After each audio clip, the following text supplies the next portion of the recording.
He is not in the history books the way he should be. You know his name without knowing it. Every time someone runs 42 kilometers and collapses at a finish line, they are reenacting the last moments of his life.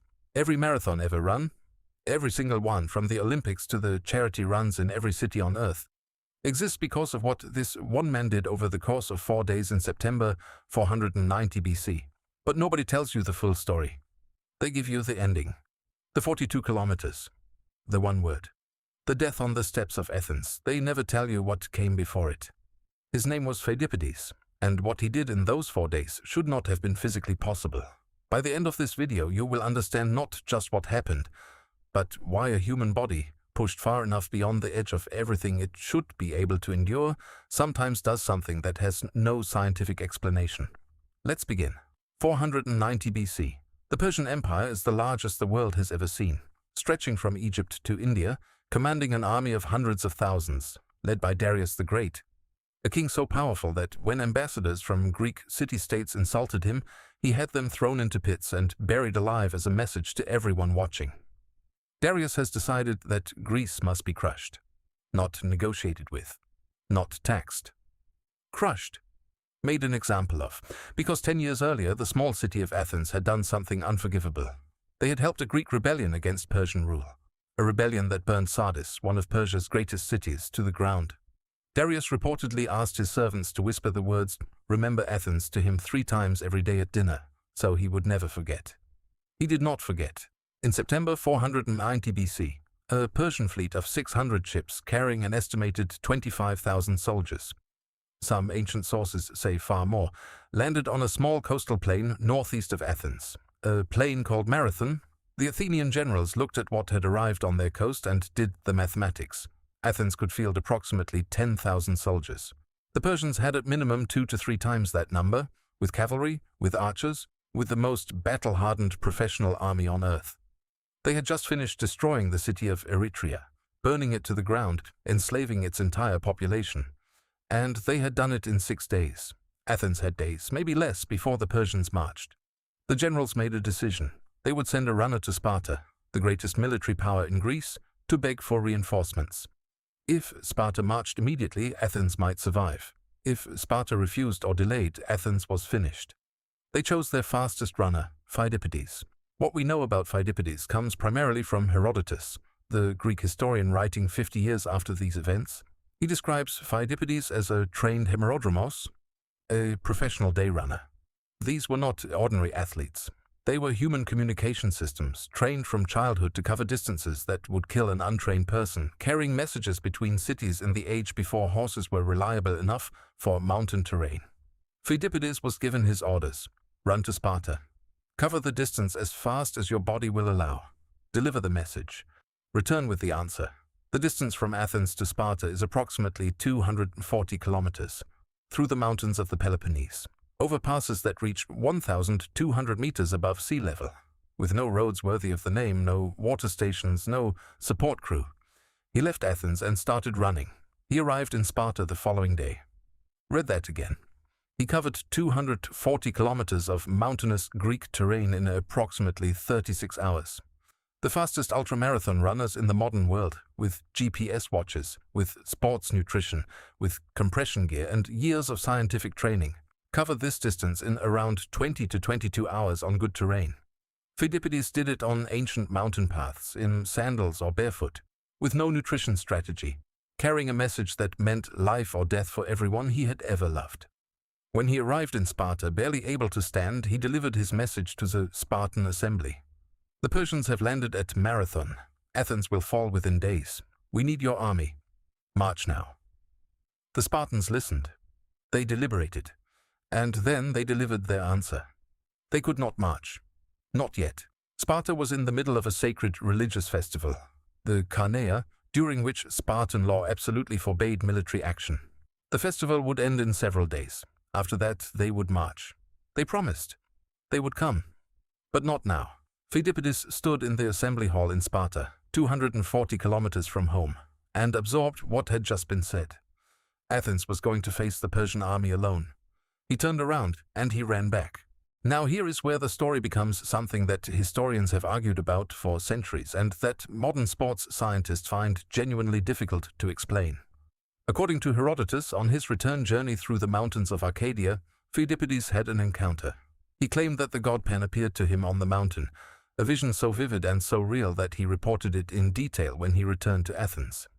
Pan allegedly asked him why Athens did not worship him, and promised to fight on Athens' side in the battle to come. Historians dismiss this as mythology, but sports scientists and neurologists who study extreme endurance events have a different perspective. When a human body is pushed to the absolute outer edge of physical endurance, when caloric reserves are depleted, when sleep deprivation kicks in, when the muscles are so damaged that normal movement becomes impossible, the brain begins to do something extraordinary. It produces experiences, visions, encounters with figures that feel more real than reality. Hallucinations so vivid that the person experiencing them has no framework to describe them except as supernatural. Ultra-endurance athletes today regularly report similar experiences after 30 to 40 hours of continuous exertion. They see figures on the road. They hear voices. They have conversations with people who are not there. What Pheidippides saw on that mountain was almost certainly a hallucination produced by a body so far beyond its limits that the brain had begun to break down the boundary between interior experience and exterior reality. He was not resting. He was not sleeping. He was not eating properly. He had been running for over 30 hours, and then he ran the 240 kilometers back to Athens. He arrived with Sparta's answer. He delivered it. And then, and this is the part that makes no physiological sense, he did not stop. Because the battle was beginning. The Athenian generals had made a decision while he was gone. They would not wait for Sparta. They could not afford to wait. They would march their 10,000 men to the plain of Marathon and fight the Persian army where it stood. Better to die fighting in the open than be slaughtered street by street inside Athens. Every able-bodied Athenian soldier was needed, including the man who had just run 480 kilometers in 4 days. We do not know if Pheidippides was given an hour to rest. We do not know if he ate anything, drank anything, slept for even a moment. What we know is that when the Athenian army formed its line on the plain of Marathon, he was in it. Now let me tell you about the battle itself. Because what happened at Marathon was not just improbable. It was, by every military calculation of the ancient world, impossible. The Persian army stood across the plain. Cavalry, archers, tens of thousands of professional soldiers who had conquered most of the known world. They had just destroyed Eretria. They were the most feared military force on earth. The Athenians had no cavalry. They had limited archers. They had 10,000 citizen soldiers, men who were farmers and craftsmen and merchants first and warriors second, facing an army that in the most conservative estimates outnumbered them 2 to 1. The Athenian general Miltiades gave the order that would be studied in military academies for the next 2,500 years. Charge. Not walk, not advance at battle pace. Charge. At a full run across the entire plain into the Persian lines. The Persians watched this happen and did not know what to think. No army in the ancient world charged at a run. You exhausted your men before contact. You lost formation. You arrived in a disorganized mob rather than a fighting unit. It was tactically insane. Except, the charge served two purposes that Miltiades had calculated precisely. First, it reduced the time his men spent in the Persian arrow storm. The Persian archers were devastating at distance. At close range, they were useless. The faster his men covered the ground, the fewer would die before contact. Second, and this is the part that military historians still find remarkable, the psychological effect of 10,000 men screaming and running full speed at your position. After you have been standing in the heat waiting for a battle that seems almost too easy, is genuinely difficult to withstand. The lines collided. What followed was brutal, close, ugly combat in the ancient style. Spears, shields, short swords, crushing weight of men pushing against men. The Persian center broke through the Athenian line. They were stronger, more numerous, better equipped. For a moment it looked exactly like the massacre everyone had predicted. But Miltiades had weakened his center deliberately. His strongest troops were on the flanks, and as the Persians pushed through the center, both flanks wheeled inward, like a set of jaws closing, and surrounded the Persian breakthrough from both sides. The Persian army did not just lose, it collapsed. It ran for the ships. The Athenians pursued them across the plain, cutting them down as they fled. The Persians lost 6,400 men. The Athenians lost 192 against 6,400. One of the most lopsided victories in military history, against the greatest army on earth, by men who should have had no chance.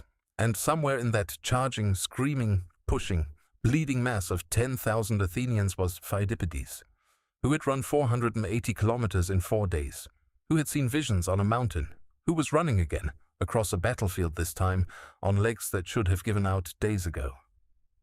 The battle ended. The Persian ships retreated. Athens had survived. And then someone looked at those retreating ships and understood something terrible.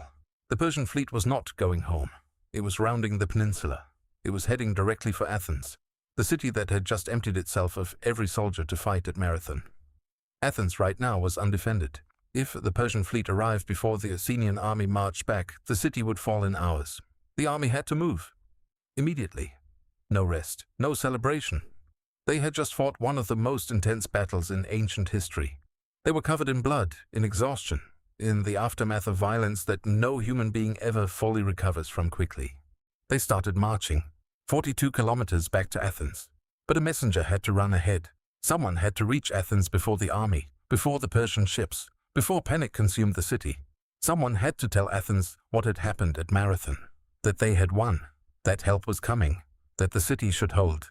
We do not know for certain that it was Pheidippides who ran that final 42 kilometers. The specific attribution to him comes from later sources. Plutarch, writing 600 years after the event. Herodotus does not name the final runner. Some historians believe it was a different man, but the tradition is Pheidippides. And if you know what this man had already done in the preceding 4 days, the 480 kilometers, the mountains, the visions, the battle, then the idea that he was the one who ran that final stretch feels less like legend and more like the only ending that makes sense. He ran 42 kilometers to Athens. He arrived at the city. He climbed the steps of the assembly. He stood before the people of Athens, this man who had run further than almost any human being had run before, who had fought in one of the greatest battles in ancient history, whose body had been asked to do things that should have destroyed it days ago. He said one word, Nenikamen. We have won. And he died. His heart, which had kept beating through 480 kilometers of mountains and one battle and now this final sprint, simply stopped. The machine had nothing left to give. It had given everything that was possible, and then it had given more than that. And now it was done. He was dead before anyone could ask him anything else. The people of Athens stood in silence for a moment, that none of them would ever forget, for as long as they lived. Then the city erupted. Here is what I want you to sit with before this video ends. Modern sports science has a concept called the central governor theory, developed by Tim Noakes, who we have talked about before on this channel. The idea is that what you experience as your physical limit is not actually your body's limit. It is your brain's prediction of your limit, a protective calculation designed to keep you from dying, that shuts down performance before you actually reach the true edge of what your body can do.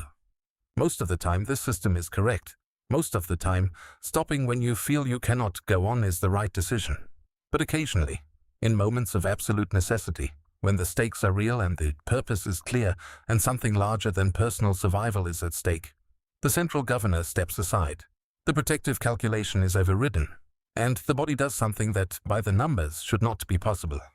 Pheidippides ran 480 kilometers in 4 days, fought a battle, ran 42 more kilometers, and delivered his message.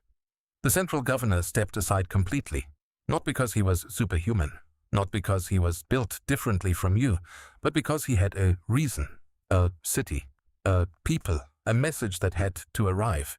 And here is the final thing.